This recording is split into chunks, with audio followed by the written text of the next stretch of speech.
The Galactic Survey Station orbited Kepler 442c like a metallic moon, its sensors continuously scanning the verdant death trap below. Commander Zixthala of the Crystalline Hegemony stood before the observation deck, her translucent form shimmering with anxiety patterns as she watched the human prepare for descent. "This is madness," chittered Engineer Vorthak, his insectoid mandibles clicking nervously. "The Hunger Jungle has consumed 17 different species expeditions. The very ecosystem is weaponized, carnivorous vines, acid-spitting flora, and predators that hunt in dimensions we can barely perceive." The human, who called himself Marcus Chen, merely adjusted his primitive backpack and checked his equally primitive machete. He wore nothing but standard-issue clothing and carried tools that looked laughably inadequate compared to the military-grade equipment the other species had deployed. "I appreciate your concern," Marcus said, his voice carrying that peculiar human trait of remaining calm in the face of certain death. "But my people have a saying, when life gives you lemons, make lemonade. Sometimes the best approach is the simple one." Zixthala's form flickered through several colors of disbelief.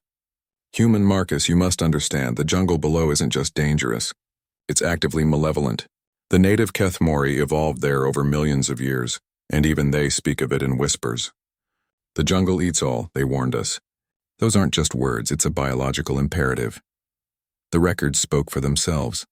The technologically advanced Zephyrians had sent in a squad with energy shields and plasma weapons. Gone within hours, the hive-minded collective had deployed 100 drones with quantum processors and adaptive camouflage.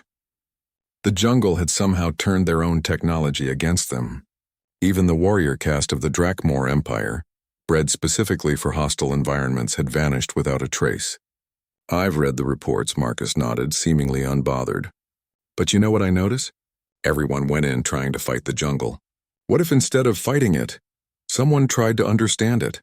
3 hours after Marcus descended, the aliens gathered around their monitoring equipment in stunned silence. Their sensors had lost track of him within minutes. Not because he'd been killed, but because he'd somehow learned to move through the jungle without triggering its defensive systems. "Impossible," whispered Dr. Keening, the station's chief xenobiologist. "The jungle's root network spans the entire continent. It should sense any foreign presence instantly. But Marcus wasn't fighting the jungle, he was listening to it. Where others had tramped through with heavy boots and loud machinery, he moved quietly, observing. When carnivorous plants snapped at him, he noted the patterns of their movement. When acid spitters targeted him, he watched how they aimed. Most importantly, when the jungle's immune system activated, he retreated instead of pushing forward. By day 3, something unprecedented began happening. The jungle's aggressive response diminished. The monitoring station detected Marcus moving freely through areas that had been instant death traps for previous expeditions. He's learning their hunting patterns," gasped Vorthak, his compound eyes glued to the thermal readings. "But that's impossible. The jungle's behavior is too complex, too chaotic." "Not chaotic," came Marcus's voice over the comm, making them all jump. "Systematic. Every ecosystem has rules, even hostile ones. You just have to be patient enough to figure them out." The aliens watched in fascination as Marcus demonstrated his discoveries. The carnivorous vines that had devoured the Zephyrians, they were actually defensive, responding to specific pheromone signatures. Marcus had learned to mask his scent with mud and plant matter. The acid spitters that had dissolved the collective's drones, they were territory markers, easily avoided once you understood their range patterns. On day 7, Marcus's voice crackled through the comm again. "Station, this is ground team. Requesting pickup coordinates." "Ground team?" Zixthala's confusion rippled through her crystalline structure. "Marcus, you went down alone." "Not anymore. I've got some locals with me who'd like to come up for dinner." The aliens stared at their screens in disbelief. Marcus was walking toward the extraction point, but he wasn't alone. Beside him walked 3 Kethmori, the native species that had declared the jungle absolutely forbidden. More shocking still, all 4 beings were carrying what appeared to be freshly caught game. When the shuttle doors opened, the aliens found themselves face to face with Marcus and his new companions. The Kethmori, typically skittish around other species, seemed relaxed, even friendly. "How?" was all Zixthala could manage.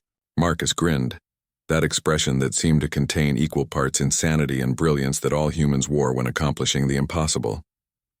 "Turns out the jungle isn't malevolent at all. It's just protective. The Kethmori weren't warning us about danger. They were warning us about trespassing. Once I stopped trying to conquer and started trying to communicate, everything changed. He gestured to his companions. Meat sings with thorns, walks between roots, and dancing on branches. They've been watching failed expeditions for years, wondering why aliens kept trying to fight their way through instead of asking permission. The lead Kethmori, sings with thorns, stepped forward. Through the translator, her words came out melodic. The human Marcus learned our language not with words, but with patience. He showed respect for the great growth.